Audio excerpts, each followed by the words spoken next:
Okay, I'm going to go ahead and get started. We'll just start with some announcements first. But I wanted to first let you know there's going to be a poll that is popping up on your screen. And if you don't see that, then there is a polls button at the bottom of your Zoom window, and you'll be able to click that. But this is just the pre-survey, so if you don't mind completing that, that would be awesome. And then also I wanted to make sure that you have your first name and last name on your Zoom attendee list. That way, that is how we take attendance and submit that to NAB. So just take a moment to check that your first name and last name are accurate. And then also, during this webinar, feel free to submit questions and I will keep an eye on the question answer box. So you'll do that through the Q&A box at the bottom of your Zoom window. And that way I will pass those questions over to Ben throughout the presentation and at the end. So submit those as they come to you. But we're so excited that you're here today. We will get started in just a second with what to look for in elopement risk with McGriff. It's going to be a very informative webinar, so we're excited that you're here. And it's my pleasure to introduce Ben Brewer. He is our speaker today. Ben is a VP at McGriff and serves as part of the senior living practice where he is focused on reducing his clients' total cost of risk. He works to help clients contain costs that drive insurance premiums by overseeing clients' initiatives concentrated on claims management, the integration of loss prevention efforts, and introducing creative risk financing solutions. An insurance industry veteran for 17 years, Ben has a long history of experience helping clients solve problems around insurance and risk management. Ben, we're so excited you're here today. I know it's going to be a really good webinar, so I'm going to go ahead and pass it over to you. Great. Thank you, Emily. Appreciate the intro, and glad to be with everybody from GSLA. If I haven't met you already, appreciate you carving out some time out of your busy schedules to listen in and hopefully learn a little bit about elopement risk and kind of what we're seeing. So I will just kind of briefly go over this is kind of high level agenda and topics and kind of where I want to cover and start. So I'm gonna begin at a high level and talk about the industry and what we're seeing at a micro level from an elopement standpoint. Dive into some financial impacts and how it's actually affecting operators and providers. Go through some case studies, and then we'll start to kind of go down into some detail assessments. What are we looking for? Risk mitigation, prevention, and interventions, and then talk about policies and procedures and some key takeaways. So, like Emily said, I'm part of McGriff's senior living healthcare practice. So McGriff is a national insurance brokerage firm. We're the fifth largest broker in the country, and we support owners, operators, developers throughout the acuity spectrum in the senior living and long-term care space. And specifically about our team, just a little slide about what we do. We're roughly 45 professionals dedicated to the senior living space, and that encompasses risk management, clinical risk control, safety, claims management, of course, insurance procurement. We work with operators all over the country, and glad to partner with Georgia Senior Living. So to begin, and Emily and Nancy and I were talking months ago about some topics that we thought might be interesting to do a webinar on, and elopement kind of surfaced as one of those, and part and reason was because of some of the scrutiny that the industry has seen over the last 6 months or so. And so some of you, maybe all of you, were familiar with the Washington Post article that came out in December of last year, and unfortunately it was just an attack on the industry. They were, they did a lot of research and found the worst of the worst cases of elopement from operators around the country.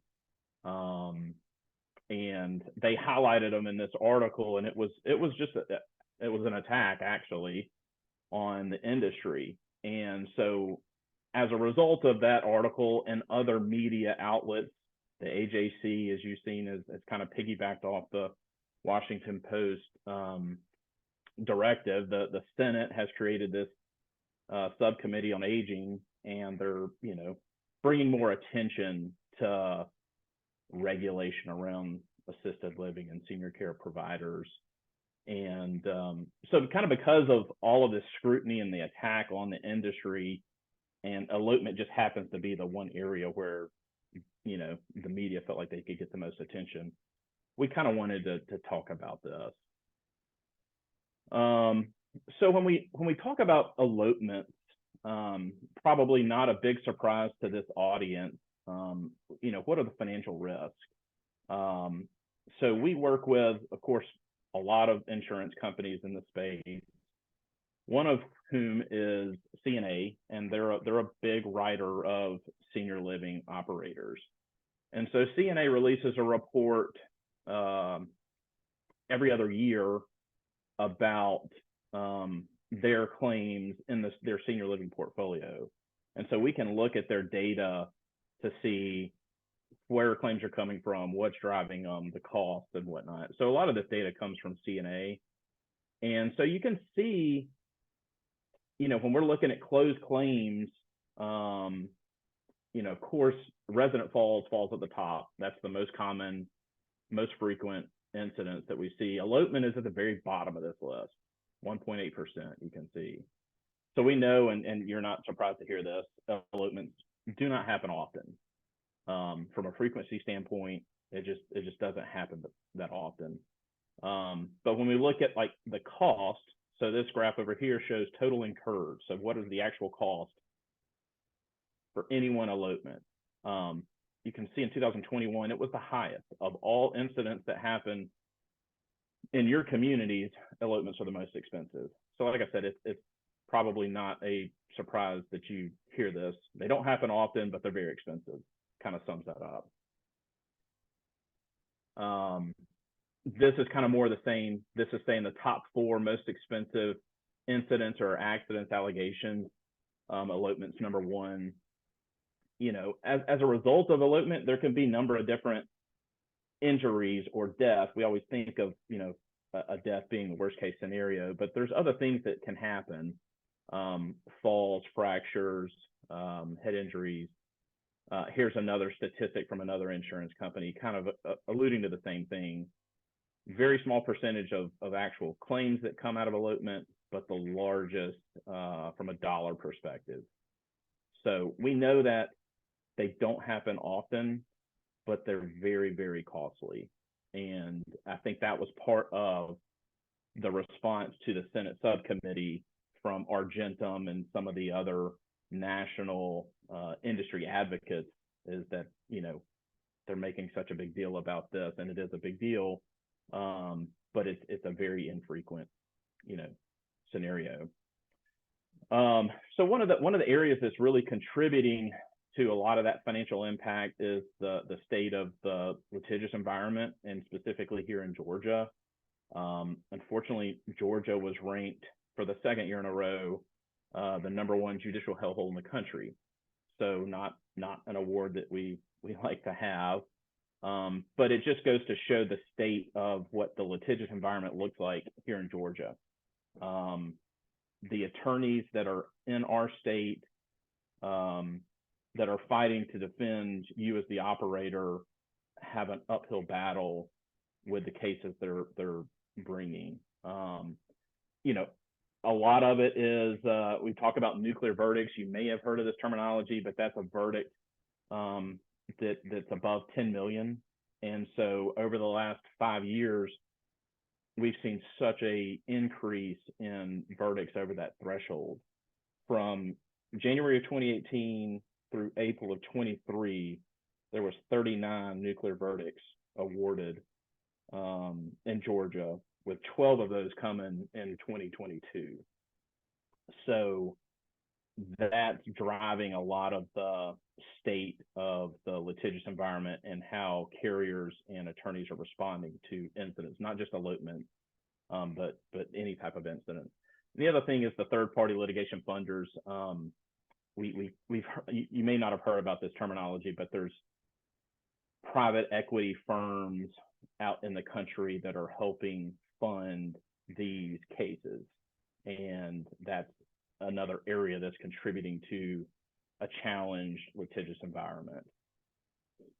And I say all this to kind of, like I said, to kind of give you a high level perspective on what's happening in the market and how these things are affecting operators.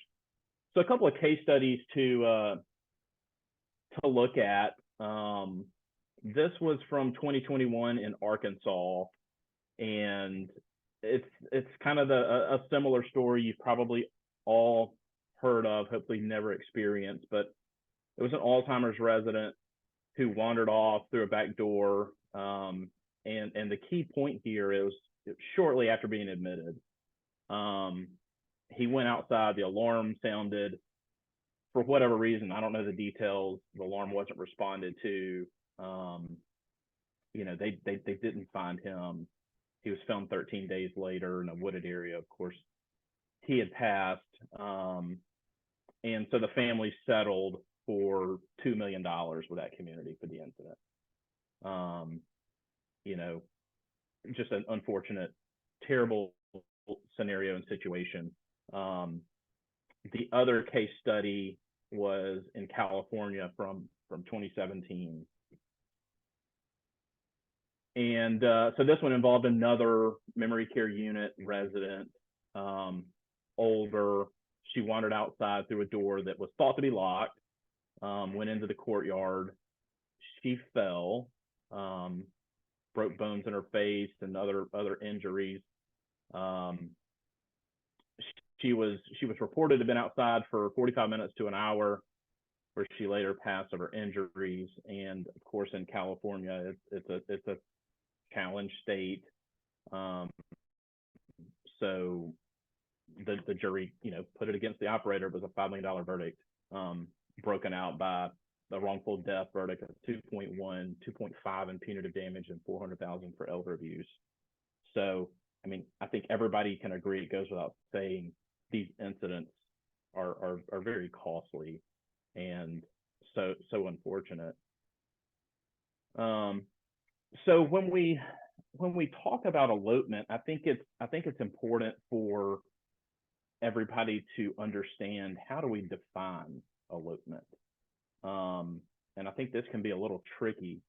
There's an Institute for Elopement Prevention and Resolution, and they have a definition for elopement as when a patient or resident who is cognitively, physically, mentally, emotionally, and or chemically impaired wanders away, walks away, runs away, escapes, or otherwise leaves a caregiving facility or environment unsupervised, unnoticed, and or prior to their scheduled discharge. So, this is a picture that we've generated of, and this is AI generated. It's a fake image, full disclosure, but it's an image that is kind of interesting if you think and look at it. This individual could just be out in the courtyard enjoying a nice afternoon, walking to sit, or he could be on the way to eloping and walking down the street. And I think this is the fine line that is walked, and why it can be so difficult and such a challenge to control these situations and these scenarios.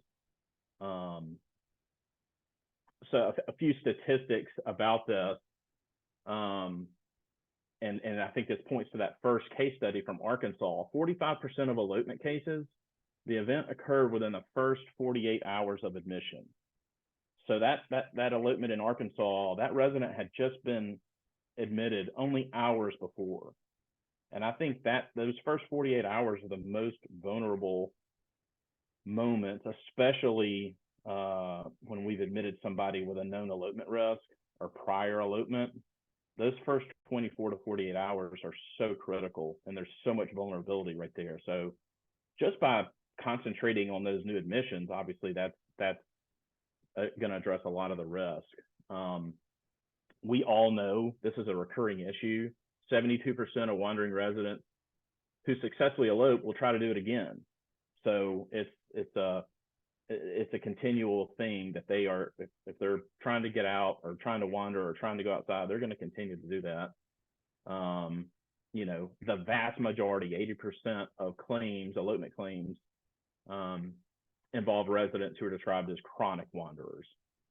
The other interesting stat is elopement is least likely to occur between 12 a.m. and 7 a.m. So those hours when hopefully all our residents are soundly sleeping in their rooms or apartments. 70% of elopement lawsuits involve the death. And then the primary cause of elopement related deaths are being struck by a vehicle or exposure or drowning. So just a few statistics. So now I'd like to kind of talk more specifically about assessment and what are we looking for. If we can identify a pattern or a history of wandering prior to admission, or if we found a resident that's lost in the community after they've been admitted, obviously that's a strong sign. Problems adjusting to a new resident, they're showing signs of I want to be with my family, or I want to go back home, or I need to speak to somebody, or need to go to work, or just that adjustment. And that's hard for any resident, but those problems with making adjustments are certainly signs. Changes in their mental status. We talk about a lot with our clients, acuity creep or cognitive decline. And I think there's a real issue in the industry as we see older residents coming into communities that might be more memory care or more AL if they go in an IL or an AL. And so I think we get into this scenario where there's exposure where you've got a resident who might be assisted living, but really probably should be memory care based off of their cognitive abilities or disabilities. And so I think, and we talk a lot to our clients about managing those expectations with the family member about where they would best be served. What's the best care for that mom or dad? So if we've identified somebody as an elopement risk and they've got a bracelet or they got a wearable or a device, if they're wanting to take that off or remove it, obviously a sign that we're going to want to pay attention to. When they're being agitated, as we try to help foster them in the right direction, they seem lost. Those are other signs. And areas where we see these behaviors, it's critical and imperative that there's documentation. So if we've identified somebody as an elopement risk, we encourage our clients to create an elopement profile on that resident. And when we have that file, we can document the date and the time where we started to see wandering behaviors or the frequency of that wandering. Let's see, I'll go back. So just a few others that could trigger a death of a family member, anniversaries, a change in the caregiver or somebody that they used to be, working with or caring for. These are just areas that could contribute to some of those behaviors. So going back to that picture where I was talking about that resident who looked like he was just enjoying a nice sunny afternoon in the courtyard, is going back to that challenge, that conundrum we face is wander versus elopement. And so, like, how do we allow the residents the freedom to wander but prevent them from eloping and hurting themselves? And I think that's the question that we all battle, and how do we solve for? And it's tough because it's hard to recognize sometimes. Um, for wandering, these are some of the behaviors that we see, and these should be the triggers that would warrant an elopement risk assessment on a resident. Shadowing, following staff, following another resident, of course, wandering around, self-stimulatory, akathisia. So that's a motor restlessness condition that we've probably seen a lot of residents or people have, but just didn't know. But it's that uneasiness, restlessness, where people just have to be moving, whether it's standing, walking, sitting in a chair, moving back and forth, rocking. That's a trigger for wandering. Exit seeking, somebody that's always looking for the door. They're always trying to find a way out. That's obviously the behavior we're going to pay attention to. And so when we see residents that are starting to exhibit any or some of these behaviors, is when it's critical to have that wander assessment form completed on a resident. That way we can formally have that resident tagged as a elopement risk.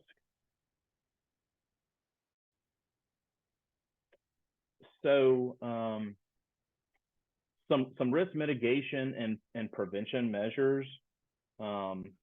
It'd be nice if we could just have all our exit doors locked up like this, and we know that residents couldn't get out. Obviously, we've got to give some level of freedom, but we need to implement frequent monitoring, just to make sure residents are where they should be. Once we've identified those residents as elopement risk, and we have a profile set up for that resident, everybody in that community, or especially in that wing, should know exactly where that resident should and shouldn't be. And so, if that frequency is every hour or every 30 minutes, or even more, we have to have some type of physical touch or eye touch monitoring. Having those rooms placed closer to a caregiver's common area or workstation, away from exit doors, not the end of the hallways, but maybe towards the front. Just strategically placing those elopement risks closer to where more people are. Having activities to maintain the interest level, getting them engaged as much as you can, which obviously can be a challenge. And then, like I said earlier, is communication with the family, what behaviors that resident is showing. And, we all know situations and scenarios where you've got family members that aren't even anywhere near their parents or grandparents, whomever it is, and they're not seeing that family member on a daily basis or weekly or even monthly. And so the community, the operators are seeing every behavior of that resident every day. And so communicating those behaviors, having that open line of communication with the family, is so critical. And I feel like it really manages the expectations around the duty of care and where that resident should be. Of course, ensuring all exits are properly locked with alarms.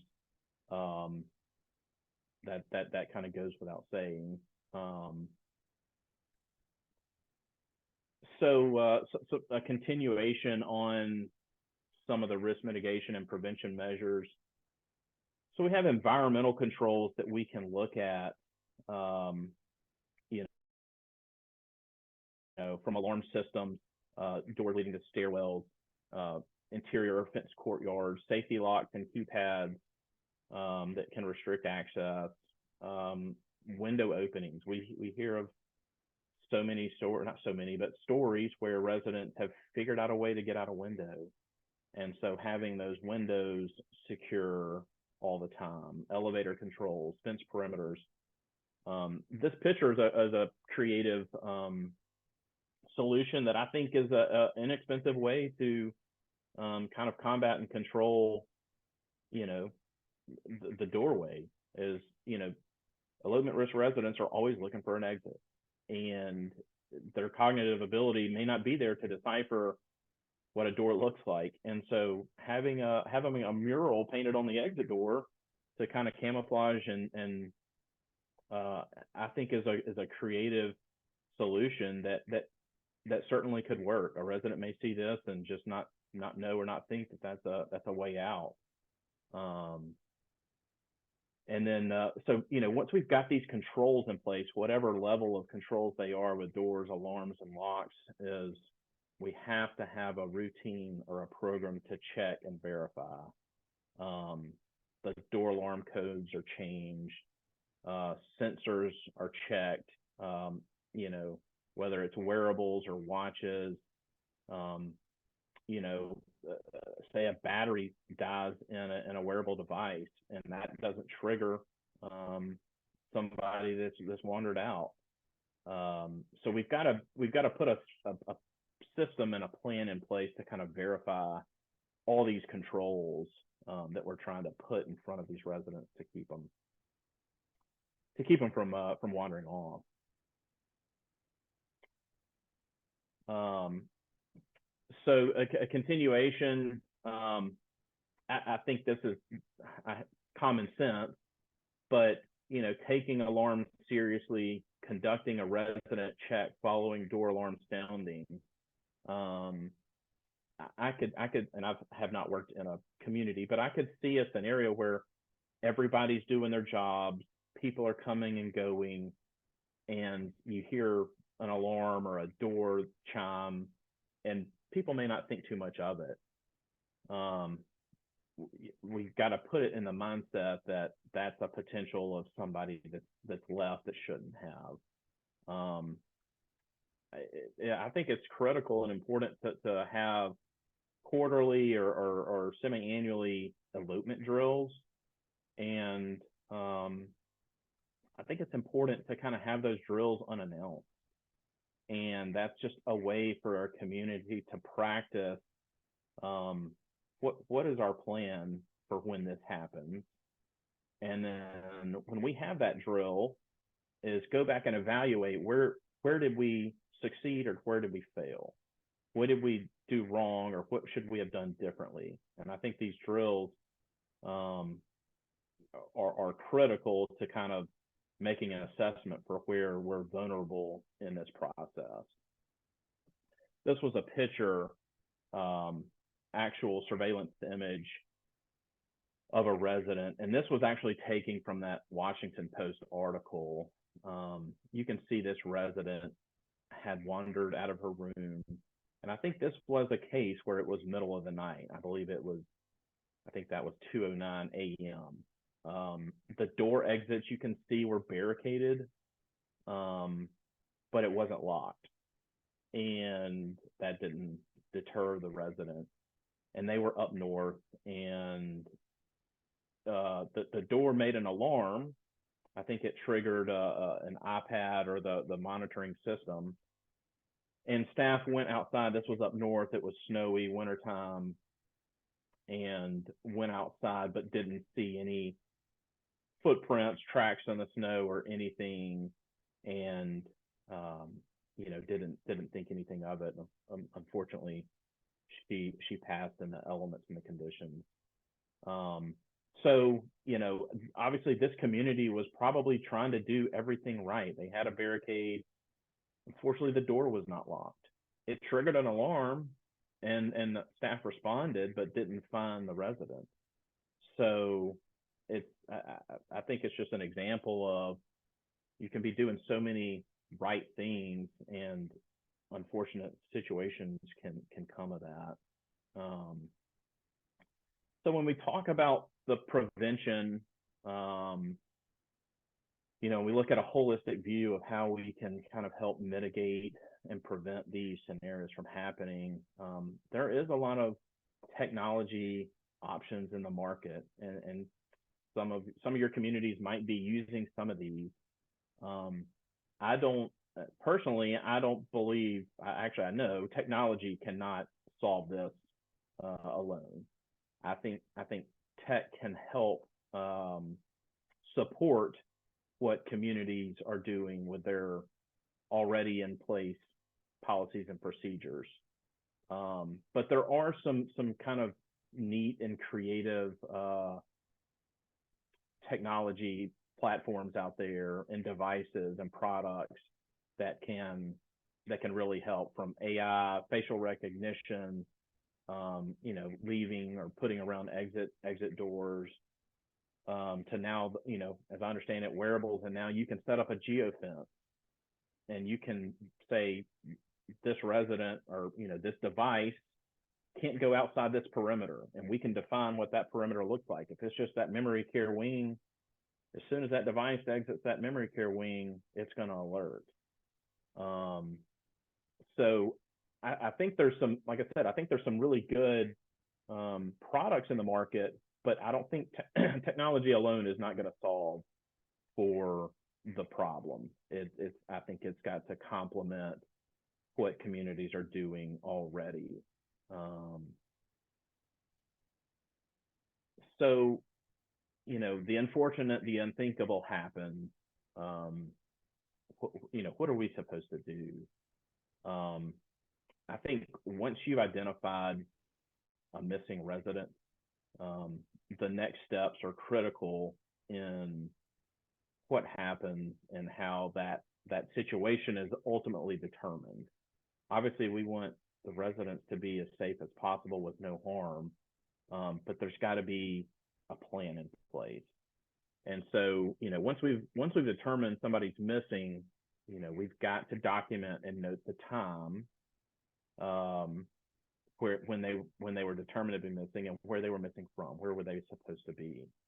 Of course, supervisors for that unit or that wing should be immediately notified. One of the first areas to consider looking, and this is probably more if this is like a daytime wandering incident, is the sign out book. Maybe a family member's come and checked out that resident and we didn't know. So checking that sign out book, or knowing if somebody has left with that family member. Of course, doing a community-wide search, looking in their rooms, and then from there, if that resident's not located, then that's when a code whatever silver is to be issued throughout the community, and that's when that plan that's in place would trigger what are our next steps. Do I need to notify authorities? And I think having that plan, practicing that plan, and following that plan is absolutely critical. So I did want to share a little bit about, and I won't go into too much detail, but from the plaintiff's attorney's the perspective, there are certain elements in a negligence case that they have to prove, and they have to prove all four of these in order for their liability to be assumed.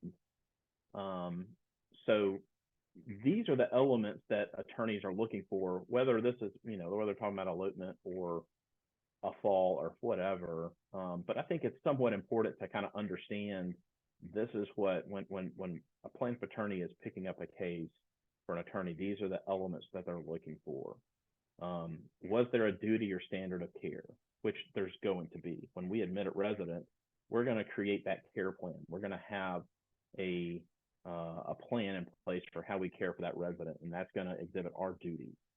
A departure from that standard of care, whatever we've created in that care plan,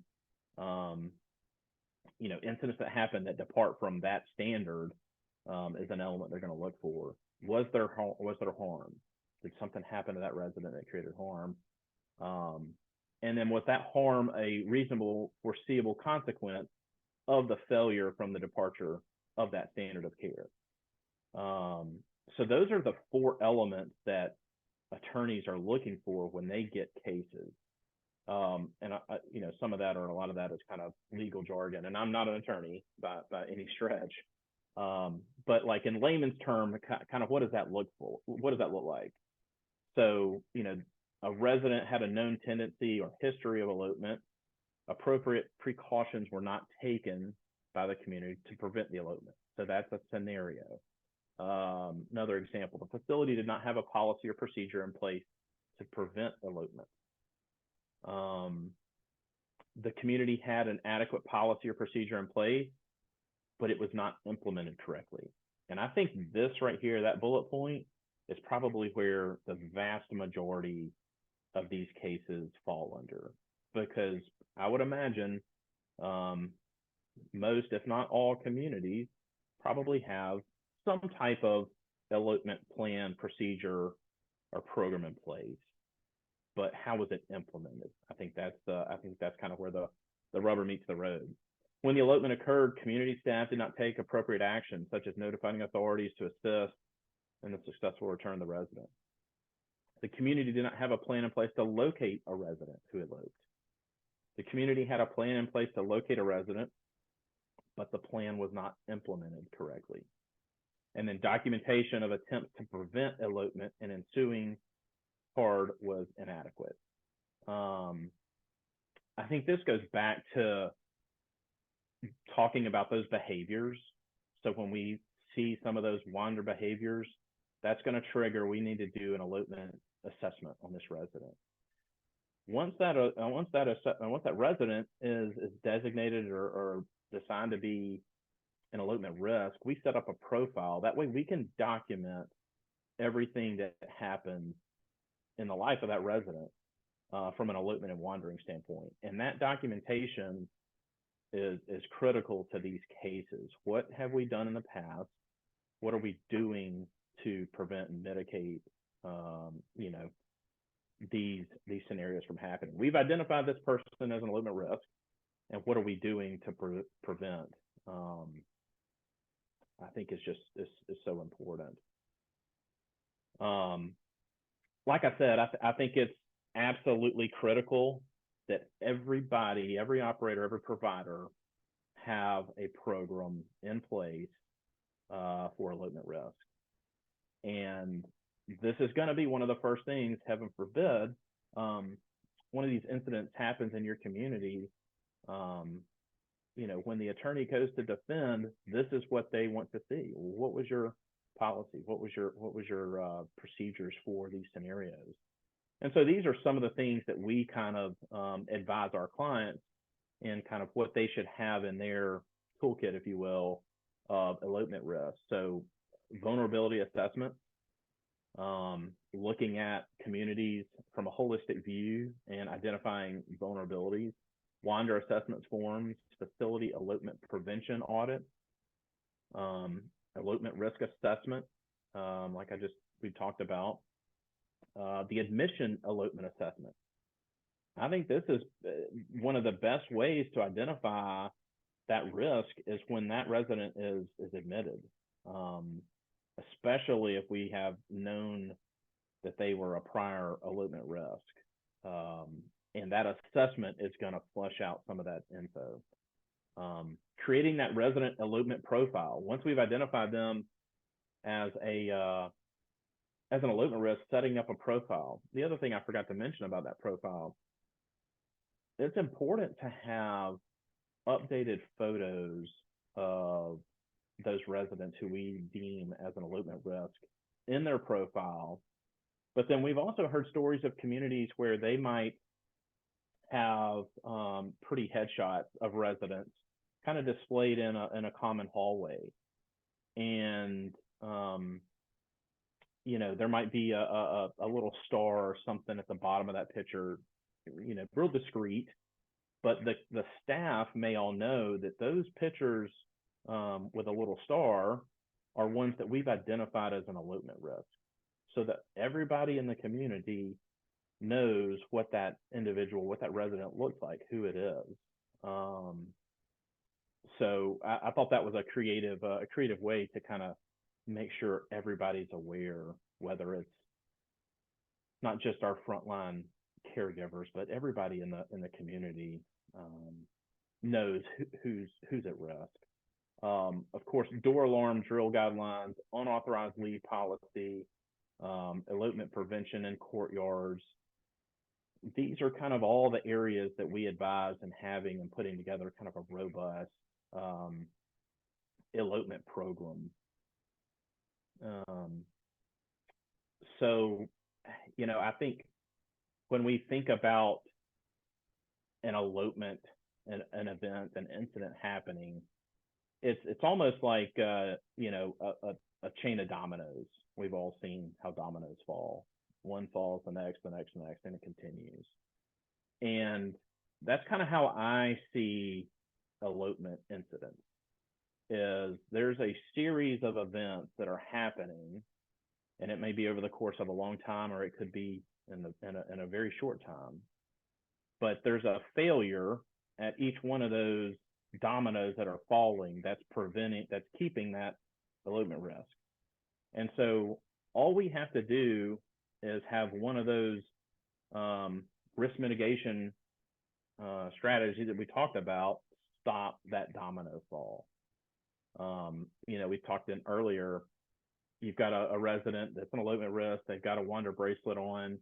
Well, their batteries have died in that bracelet, and they wander off, they escape, and we didn't know about it because the battery had died, and so we didn't check, at whatever stage, we didn't check the batteries in that wearable device, and it didn't work. So we had put the right plan in place to identify and prevent it from happening, but it's a small thing like that as a battery being replaced. So I kind of look at it as, how can we stop the chain of events from happening that will contribute to these incidents happening. So it's just some lasting takeaways, and I want I think everybody can understand this and appreciate this, but elopements can happen to any operator, any provider. The ones we see and hear about in the media and stuff are just the egregious stories, but it can happen to anybody. Like I said, it's just that one chain of events to keep that incident from happening. We kind of all know this. They don't happen often, but they're very costly. Whether that's a direct cost or an indirect cost, they're very costly. Operators and providers must have a plan in place with their appropriate policies and procedures, and they must practice. Just like I talked about in some of those legal requirements, I feel like a lot of these incidents happen where a provider might have a plan in place, or they've got a procedure for what to do, but it wasn't implemented. And I think that's the key, is communities have got to practice what are they going to do in the event, at all levels. Like number 4 is kind of to the same thing. Staff need to be made aware of the policies and procedures. We've got to educate all of our staff, top to bottom, on what's our procedure, what are we doing. Number 5, communicate. Encourage all staff to speak up. They see something off, or they see something unusual. Hey, Mr. Jones is kind of out in the courtyard. He looks confused. Maybe we should go. Maybe somebody should go see him. And then the last is learn from our experiences. There might be incidents or scenarios that happen at our communities that don't result in an injury. And those are the most important incidents. those where we can experience what an actual elopement looks like. Um, but of course, our resident is safe and uninjured. And so we've got to go back and evaluate what happened. What did we do right? What did we do wrong? What was our vulnerabilities? What broke that chain of the domino falling? Um, I think that's where we get better. So I will end with this slide at the beginning. I told you about the Senate subcommittee on aging, and they formed this committee as a result of the media and all this attention in the industry. Well, they created this platform where providers and staff can share a good story. And I think it's important to understand is that this subcommittee is probably getting all the bad news. And so they've opened up this platform to let staff and communities share a positive story. And so I just wanted to bring this to attention. Some of you or all of you may have seen or heard this, but we can share the link. But this is just an area where at a national level, as they kind of decide about regulation and whatnot, it's important to share all the positive stories that we experience, because they're not hearing those. They're hearing the bad, unfortunately. That's all I have right now. So I'm happy to answer any questions. If anybody has anything, there's my contact information if anybody wants it. Yeah, happy to answer any questions. Thank you so much, Ben. That was awesome and so much helpful information. We do have some questions that have come in, but also I'm going to launch the post-survey poll for anyone that wants to go ahead and complete that. You should see it pop up on your screen. If you don't, then click on that polls button at the bottom of your screen. So Gina, she gave a comment, and I just wanted to share that with everyone. She said, "We have changed our protocol to immediately have some team members searching outside the community instead of just searching inside the community and then looking outside. The longer you wait to look outside, the farther away they can get." I think that's, really great that you shared that, Gina. So thank you. And then she does have a question. We have a resident in personal care that insists on walking outside in areas that she could be injured, no sidewalks, beside a road, etc. We have discussed the risks with the resident and family. Will a managed risk agreement protect us, stating that we have recommended that the resident should not walk in unsafe areas, but the resident and family have chosen to continue the behavior? Yeah, that's an interesting one, and it kind of it's that gray area. I honestly, I think you're taking the right step in educating or having that conversation with the family. This is what the resident wants. Here are the risks involved that I have identified. We're caring for your family member. So let's have a conversation about what this looks like. And if they continue to want to allow them, that's a decision the community has to make. I don't, personally, I don't believe that prohibits or pulls the liability away from the community. There's still a duty of care, regardless of what that conversation has looked like. So as best you can manage that scenario, and I know it's difficult to maybe have a staff accommodate that resident outside, or try to have eyes on that resident. But just because you've kind of had that conversation and have addressed that risk with them, but then continue to honor their request and let them go outside, it unfortunately it still doesn't preclude you from the liability associated. I hope that helps. But it's that gray area. That's a tough one. Thank you for answering that, Ben. We have another question. A resident eloped by unscrewing the window that would only open 6 inches, then ripping out the screen. We received a tag for neglect. He wasn't harmed, and we found him within an hour. What else could we have done? I don't see it as neglect. What do you say? Agreed.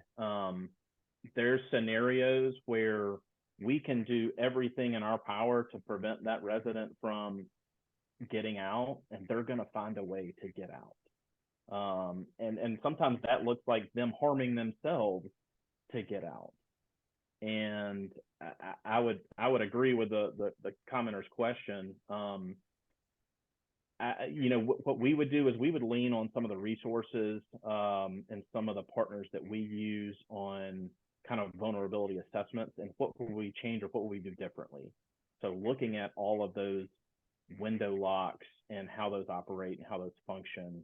But I would tend to agree with the commenter's question is, we've done everything that we can to prevent this from happening, and they're still going through these scenarios. I think it's just an evaluation of those windows and those settings to see what could we have done differently, and it may not have been that we really could have done anything differently, unfortunately. Right. Yeah. Thank you for answering that. Yeah. And another question is, how can a community best implement staff training programs focused specifically on elopement prevention, detection, and response? And how are the effectiveness of these programs assessed? Yeah. So I would say just having standard practice and elopement drills, as frequently as you feel is comfortable for that community, whether that's a semi-annually or a quarterly. And then from those drills, having action reports that we can analyze and look to see, like I said, what are we doing right? What are we doing wrong? Where did we miss the mark from that policy or procedure we have set in place? So that's really going to expose the vulnerabilities when we can have those drills, practice it, and then analyze those action items. Awesome. And are there any additional resources available for communities to conduct a comprehensive risk assessment to identify potential elopement hazards within the premises? Yeah, so we have there are a number of resources out there. There's vendors that provide these type of resources, not just elopement, but just in general. We have access to some preferred vendors. Sorensen and Wilder are two that we use exclusively, and can sometimes provide those resources to our clients. But there's a lot of options in the market, and so if you're seeking to kind of get smarter around that topic or what that looks like, I mean, we can kind of point in some directions if somebody's interested in kind of looking at that. But there are a lot of resources in the market to kind of help you beef and build up those policies and procedures. Awesome, thank you. One more question. When does the elopement become a requirement to notify DCH? That would be, I do not know the specific answer on the DCH requirement, and every state has their own regulation. So we have in-house within our clinical team, we have risk control clinicians who kind of educate on more of the state regulatory environment. So I don't know that answer off the top of my head, but I can certainly get the answer, and Emily can share it out. That'd be perfect. Thank you so much, Ben. I think that wraps up our questions that we have.